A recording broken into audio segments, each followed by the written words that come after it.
Hello and welcome to Polarized Light Microscopy in Archaeology.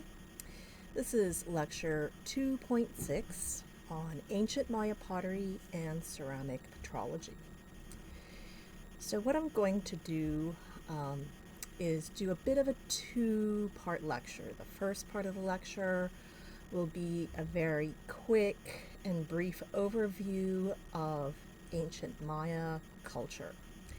And the second half will focus more on the ceramic petrology of a specific region in which I have done some research. So, let us begin. First of all, where in the world are the Maya? The Maya live and lived in Central America. So I say lived and live because modern Maya inhabit the lands, their ancestral lands in Central America. So the Maya area includes southeast Mexico, so those are the states of Chiapas, Campeche, Yucatan, and Quintana Roo on this map here. And all of the country of Belize, the former British colony, former British Honduras, now called Belize.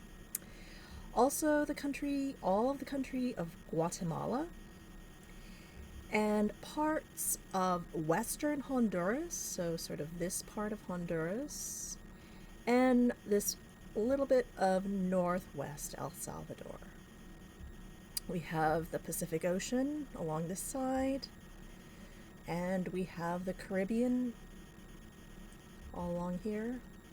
You might be familiar with Cozumel or Cancun up around here, and also the Gulf of Mexico up in here. Okay, so quick overview of the various time periods to do with the Maya. We have an Archaic period, which is actually considered pre-Maya. The Maya start in the early Preclassic at around 2000 BCE and go all the way up to Contact period. The section that I would like to highlight in my talk here today will be the Classic period, and specifically the Terminal Classic period, which is where I got most of my samples from. So that's 830 to 950.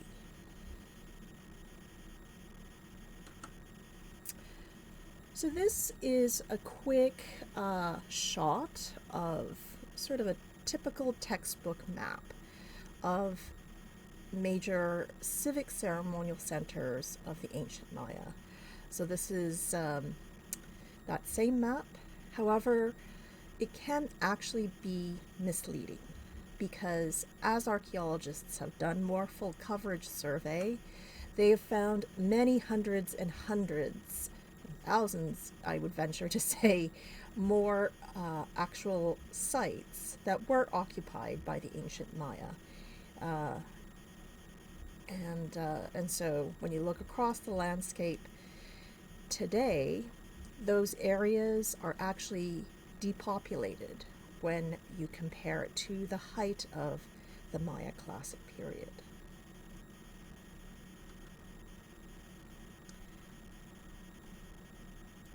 So in this shot, I just wanted you to note some of the broad geological and geographical features of the Maya area.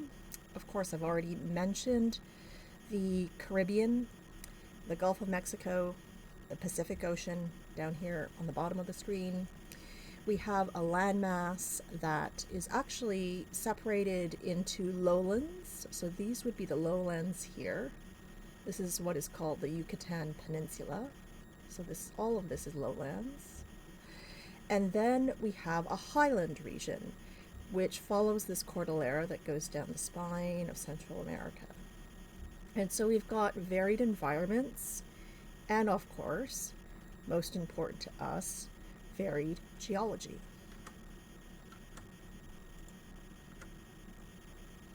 Okay, so this is what some of that looks like on the ground.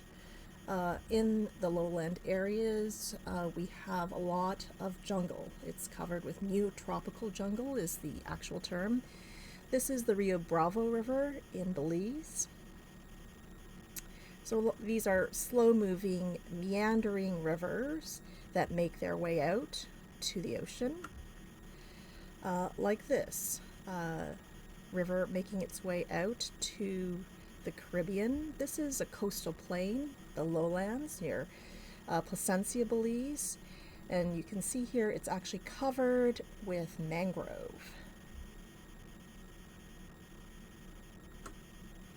Further out on the coast, we have islands or keys dotting the coast. Also an extension of a large barrier reef that comes all the way down from Mexico through the coast of Belize.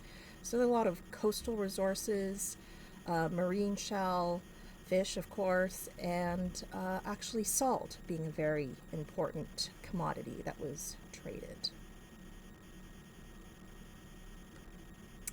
Moving inland, we get some different geology here. So the coastal plain actually is all limestone of various ages. As we move further inland, that changes. This is a mountain pine ridge, and in the background, Maya Mountains. So we have a pine ridge here, which is sort of foothills, smaller mountains, and in the back, in the distance here, we have the Maya Mountains, which are a much older mountain chain. The mountain pine ridge also has the underlying geology of different granites. So that is definitely going to play a role in the analysis. Okay, so this is the site of Palenque in Chiapas, Mexico. And you can see this site is actually in the foothills of the mountains in Chiapas. Palenque is actually a site that looks down into a river valley. So I'm standing on top of a pyramid in Palenque, looking down into this very fertile river valley, the river Usumacinta.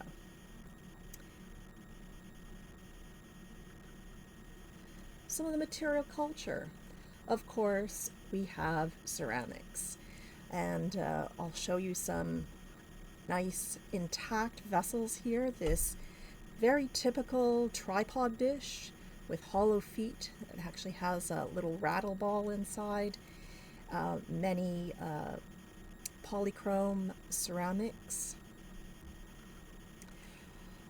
Some more material culture, architecture. All of these large civic ceremonial centers, like this in the Yucatan called Uxmal, use the local limestone to create corbelled vaults, and also to build structures such as ball courts. This ball court is in Palenque, where they played the ancient Maya ball game. Here is a reconstruction by Titania Poskurikov of players playing in that alley in between these two large symmetrical structures. Here are some ceramics that actually depict various, what they think are nobles or elites playing the ancient Maya ball game. This is a cylinder vase that can be, they've done special photographic technique and rolled it out, kind of like rolling out a carpet. Here in the background, you can see the ball court structure and the actual rubber ball that they're playing with. Some more structures in the Maya area. In contact, of course, we had Spanish architecture actually being built right in the middle of what are ancient Maya sites. So just to show that the Maya time periods actually come all the way up into the present through contact and into modern times. This is a site in the northern Yucatan called Zibel Shaltun. Another feature of some Maya sites, and certainly of geology of the Maya area, this is a sinkhole, or cenote, as they're referred to, at the site of Chichen Itza in Mexico. So this is actually where the limestone of the region gets undermined by underground pools of water and rivers, and the limestone shell just basically falls in and forms this cenote, or sinkhole. This sinkhole is actually, this cenote is very famous at the site of Chichen Itza because they actually threw sacrifices into it. So that could be all sorts of different types of artifacts, ceramics, at that time, different metals, and then also they have found bones of humans. So Chichen Itza, large pyramidal structure, famous for having the equinoxes show up along its staircases. Another feature of ancient Maya sites, this is the site of Calakmul in Campeche, Mexico, sort of further south in Mexico, are these large stone monuments in front of the buildings called stelae, or stela. And many of them are carved and record different rulers. So this one from Chiapas, Mexico, is dated to 787 of the ruler Chan Muan. Also at the site of Bonham Park are frescoes. So they did fresco painting using various different pigments. Here are the famous musicians of Bonham Park with rattles. Also, we get a lot of evidence here at Bonham Park of different rituals that the elite engaged in. Here depicted is blood sacrifice. So this is just a corner of this reconstruction here of various ceremonies and exchanges between rulers, sort of underwritten by these war captives. So blood sacrifice. How did they do that? Well, at sites, we have lots of evidence of different implements that were used. One of them they think would have been obsidian, which is the top here, this grayish volcanic glass. Also, the Maya used chert occurring in some of the limestone areas. There is a specific chert-bearing area in Belize. So these are prismatic flaked blades. However, they did, especially with the chert, have bifaces as well, so core tools and groundstone tools as well. So just to give you sort of a view into some of the different contexts, this is a site in Belize that we were called to do some rescue archaeology in because a bulldozer had gone through to clear a road and even out the ground for the road, and they bulldozed through this huge platform that you can see here that actually went for 33 meters. So this was a huge platform, as you can see, with different layers of occupation. Each of these is a plaster floor, another plaster floor, another lens in here. Also, you can see here they bulldozed straight through some cyst burials. And so this was an interesting group just because we found, not only with the burials, but on top of these floors, we found evidence of a conch bead industry. So this site of Caspec is actually quite far inland. And to have marine conch shell was really something, and to actually see evidence of these little bits of chert that were triangular in section that were used to drill these beads. So the marine conch from Caspec actually came from at least 114 kilometers by river. Also, this particular chert probably came from a further 52 kilometers north of that. So you can see how far resources are traveling. The obsidian, of course, came from very, very far. And we'll talk more about that as we go along. Also, the Maya are known to have worked jade. So jade, jadeite. This is a plaque from the site of Altenhan, northern Belize, that was excavated by Rom archaeologist David Pendergast. So another thing to note here is are the glyphs. Another feature of ancient elite Maya culture was glyphic writing. And so we have a limited number of surviving bark paper texts, such as the Dresden Codex here. Most of the texts, of course, were burnt by the Spanish, but just a few survive. But most of the evidence now is actually either in stone on monuments such as stelae, or like this hieroglyphic staircase, as they call it. They have one at Dos Pilas, there's one in Honduras at the site of Copan, and also on ceramics. And this rollout of a cylinder vase, a polychrome cylinder vase, shows a scribal workshop scene. So we've got people writing and doing various scholarly activities, and glyphs all the way around, and glyphs here, and also glyphs here, and also another glyph here. So completely covered in glyphic writing.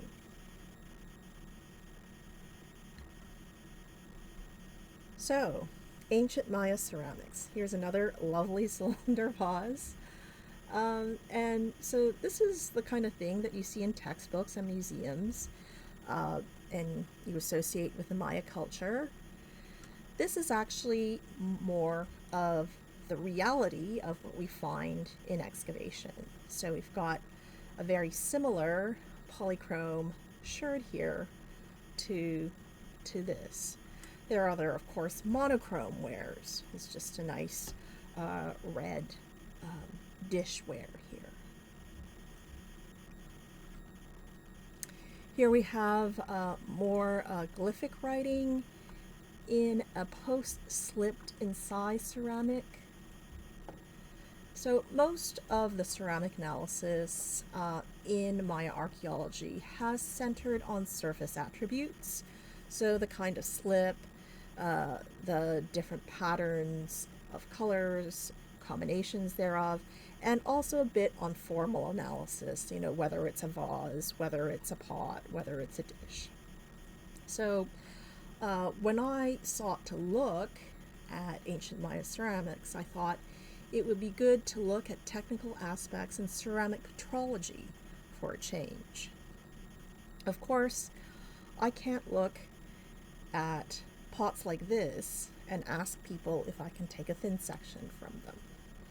So instead, I need to look at ceramics like this. This is actually a fragment that was excavated from northern Belize that has a similar incised design and what is possibly what they call a pseudoglyph.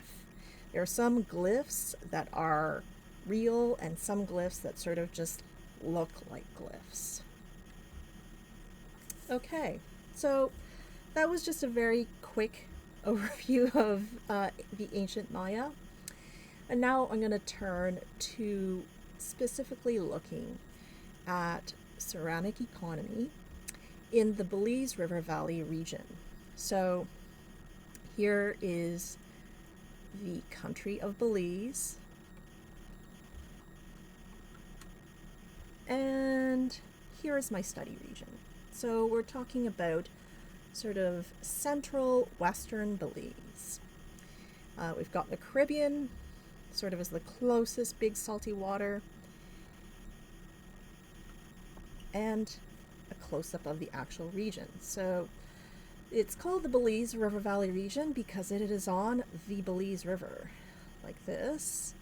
which goes all the way out to the Caribbean. There are two tributaries, main tributaries of the Belize River, called the Macal River and then the Mopan River.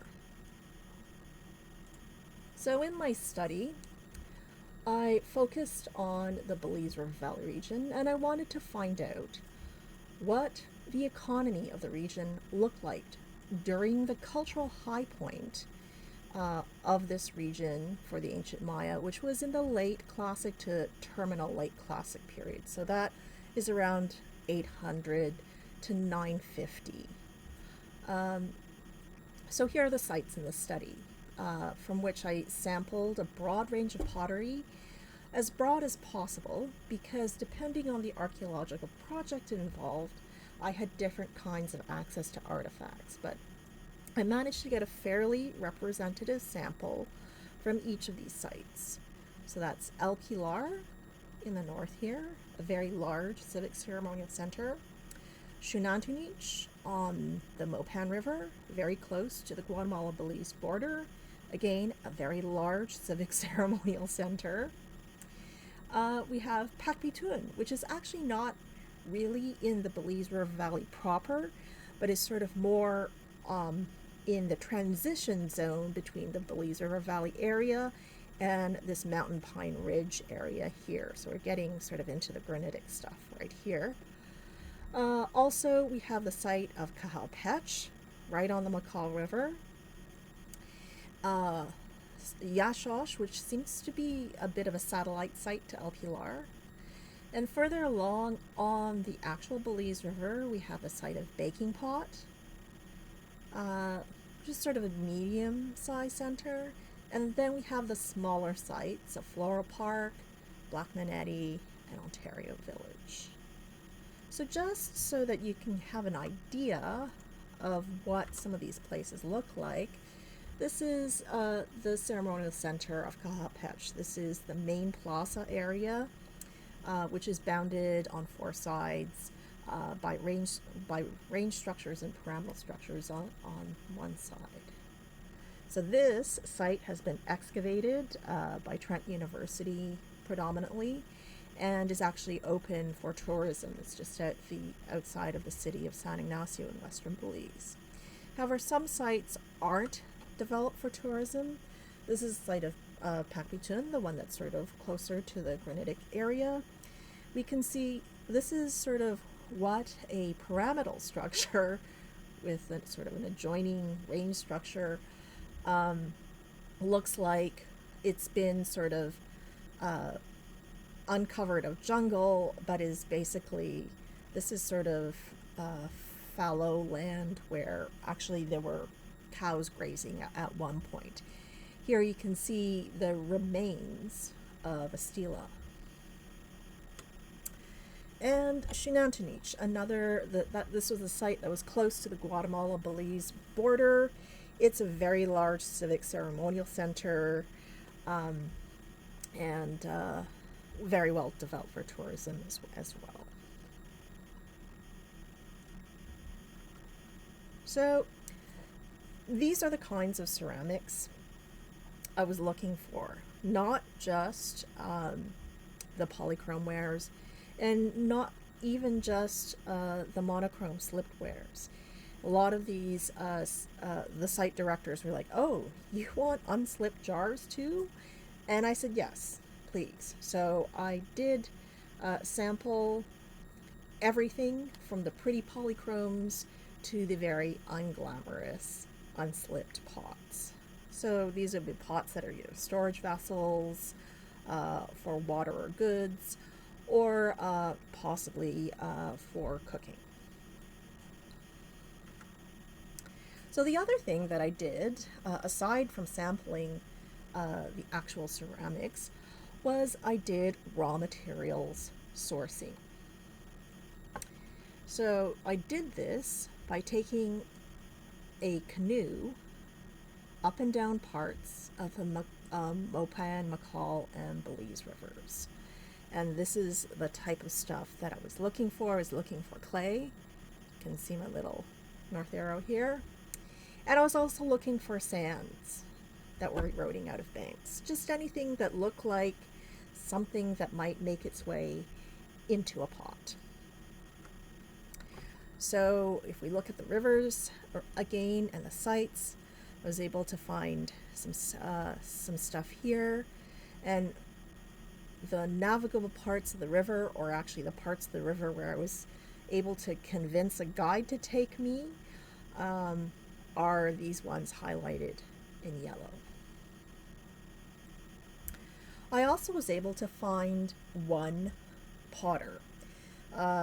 There's not a long pottery tradition here. It seems like there was a bit of a disconnect. It's coming back now, which is really great to see. This is Senor Magana. David Magana was able to show me things that he was making. He was actually getting his clay from much farther north, and he would get it trucked in. But he was saying, it was difficult to find very consistent clays in this area. And so it's interesting in modern day that people, that he was going quite far afield. If you think about how far this clay came that was on the truck, sort of a bit different from more traditional contexts. But he's actually showing me in this picture here a river cobble used for burnishing his ceramics. And this is just a shot from inside his store.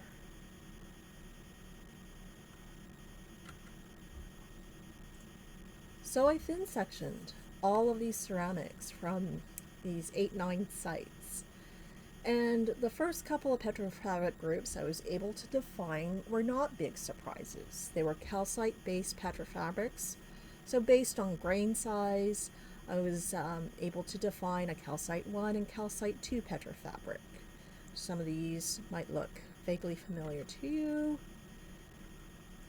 Let's see. Just that. Oops. Okay. So the next petrofabric that we analyzed, this actually we analyzed in first term, was a granitic petrofabric composed of sands containing quartz, biotite mica, and feldspars, including microcline and orthoclase. So these should be familiar to you. So this was not an expected group, but one that made perfect sense, given that the headwaters of the Belize River and its tributaries originate in the Maya Mountains, in a region called Mountain Pine Ridge. So here are some of the granites. In the actual bed of one of the rivers, this shot's taken during the dry season, and this shot is actually of the incoming rainy season storms.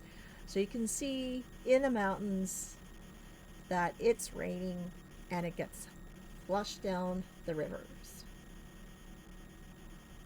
So here we're looking at granitic sand deposits on the banks of the Belize River.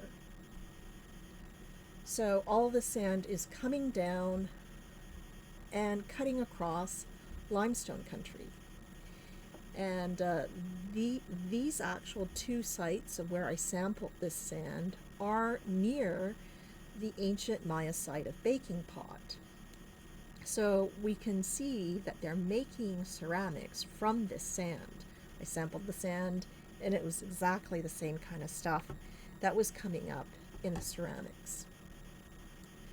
Interestingly, the granitic petrofabrics were only found in unslipped vessels in these larger jar forms. So here was the payoff for looking at the coarsewares, because we wouldn't have been able to see this level of ceramic economy, like this local ware made from sand from the banks of the river, if we hadn't been looking at coarsewares. This is the site of baking pot, and right now it's still all covered with jungle. There's an actual excavation unit here underneath this palapa. There's actually another huge rain structure right along here in the back. And so I was able to get ceramics from baking pot, and this is actually a cache that's being excavated right out in the front of this pyramidal structure.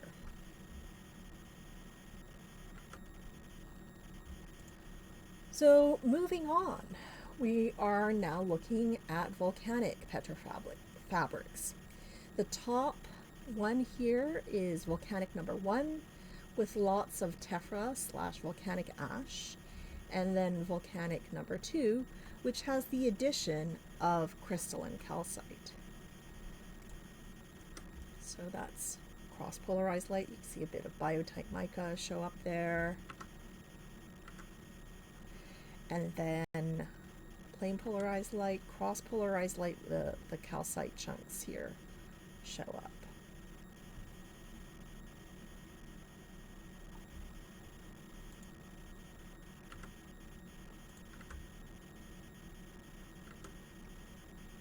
So, what about those volcanic petrofabrics, such as volcanic 1 and 2, showing up in this limestone region? And also, what about the granitic petrofabrics? So once I established sort of the range of petrofabrics that I saw at all of the sites, I plotted them, and I made a pie chart that was sort of the petrofabric assemblage for each of the different sites. And I came to realize quite quickly that not all the sites had all of the petrofabrics. Some sites had all the types in abundance, and these were the bigger sites with long established occupations dating back very early. So we can see Xunantunich has everything, El Pilar, Cahaya Patch, Baking Pot. However, some of the sites, the smaller sites, only have volcanic calcite 1 and calcite 2. So they're missing volcanic 2, and they're missing the granitic petrofabric. Same with Black Manetti here. Here at Ontario Village, they're missing the granitic petrofabric. So by doing this, we can see that some sites are leaders in participating in the ceramic economy of the region, whereas some of the other sites are sort of more minor players. So they don't have the full assemblage, but they have everything they need. So that was one of the findings of looking at petrography in this whole region. So then I was zeroing in more on the issue of volcanic ash ceramics in a limestone geological region.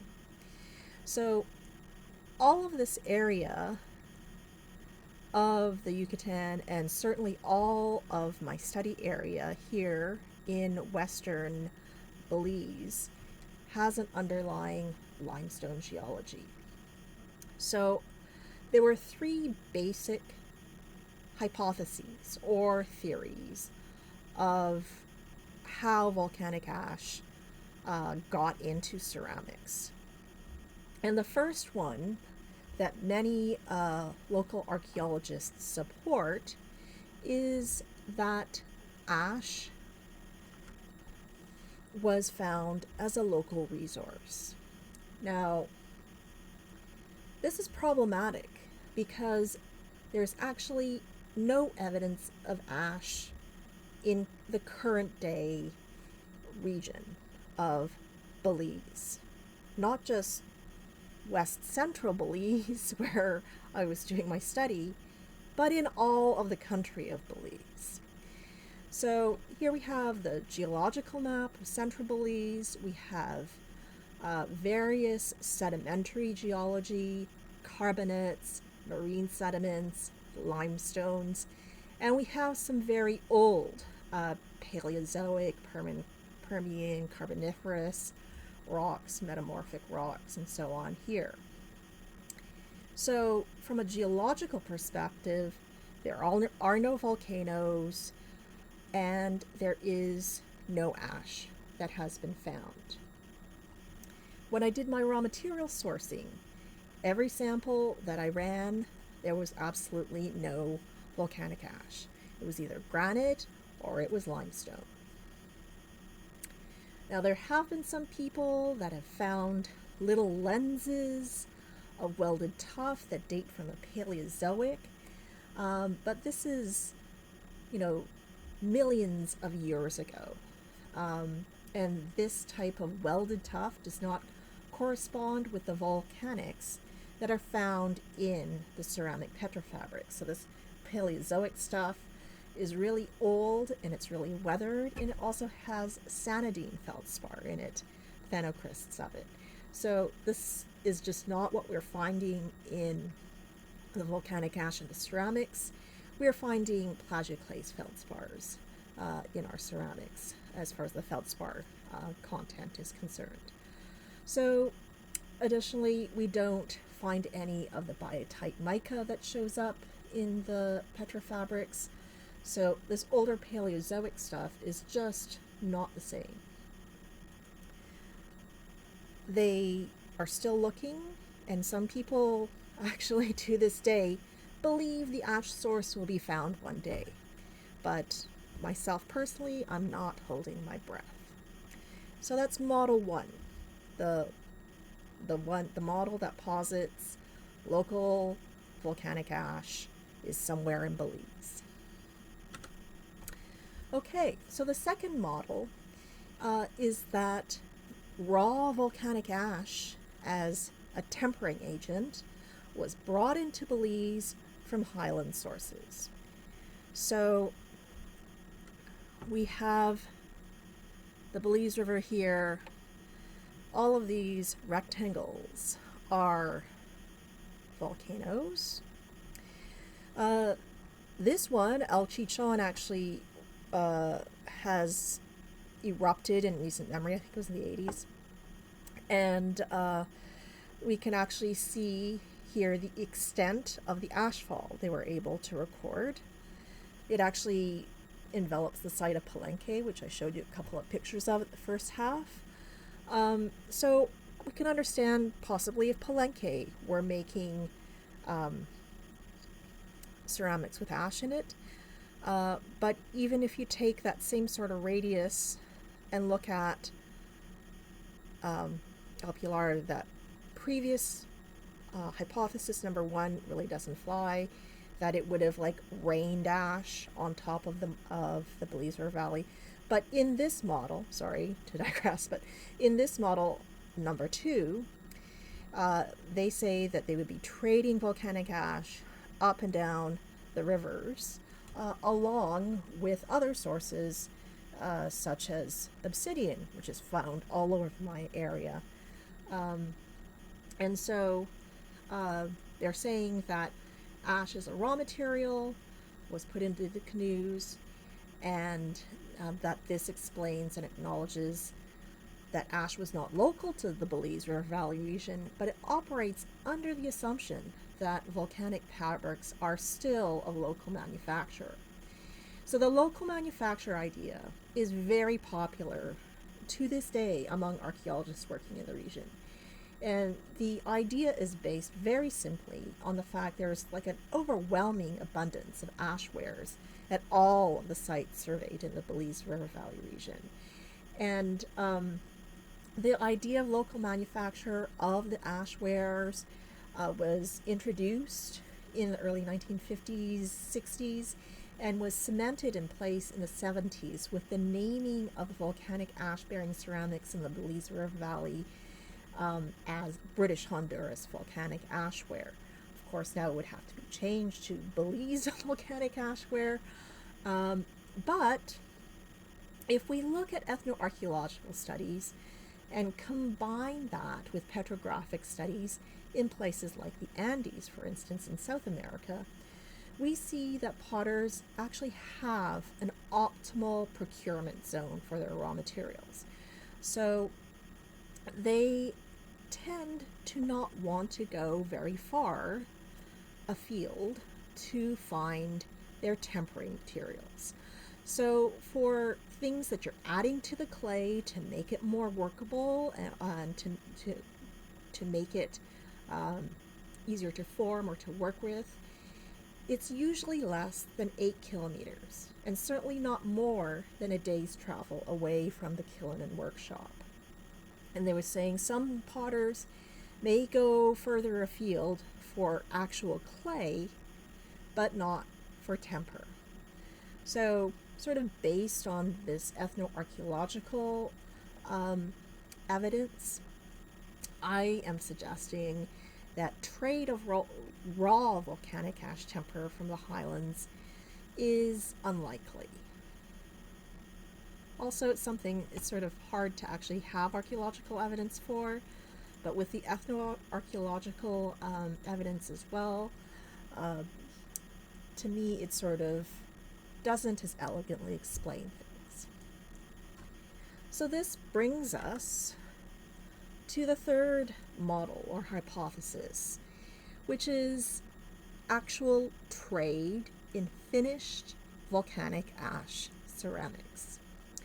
Trade routes that would follow major rivers in the region that carried an array of goods back and forth. So we already have obsidian, jade, cherts, salts, shells, cacao beans going back and forth across this region.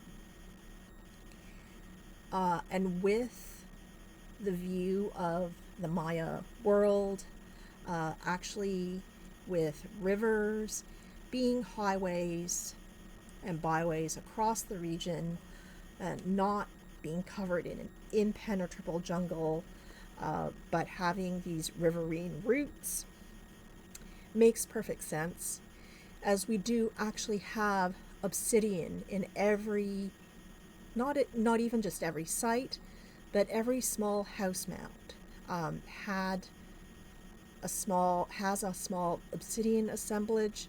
So the fact that they might also have had volcanic ash wares from the highlands coming into Belize, I feel more explains what is going on with ceramics and with ceramic economy in the region.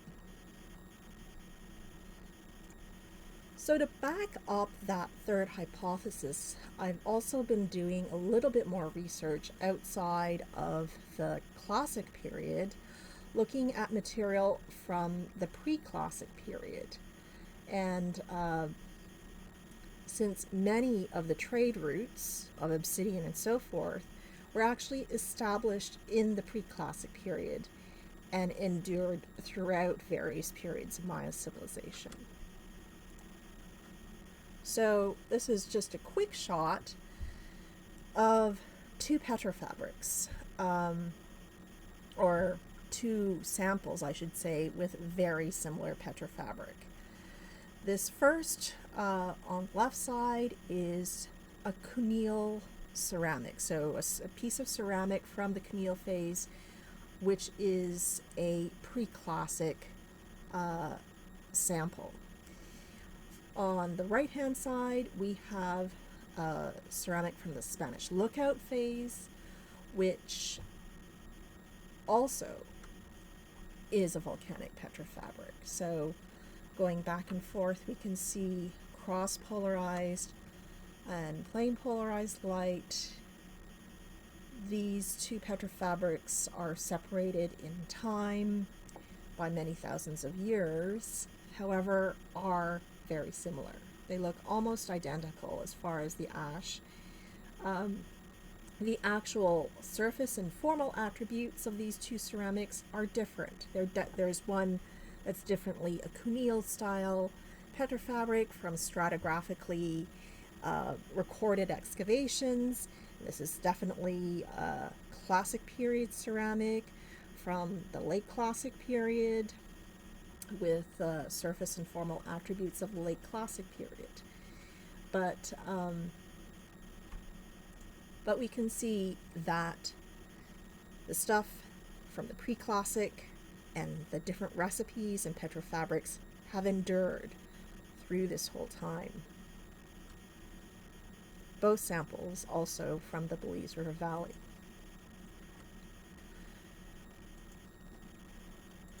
So I had to steal this map from Wikimedia, and I thought it's great because it actually shows you this is Belize, and this is where I'm doing our research, just right over here.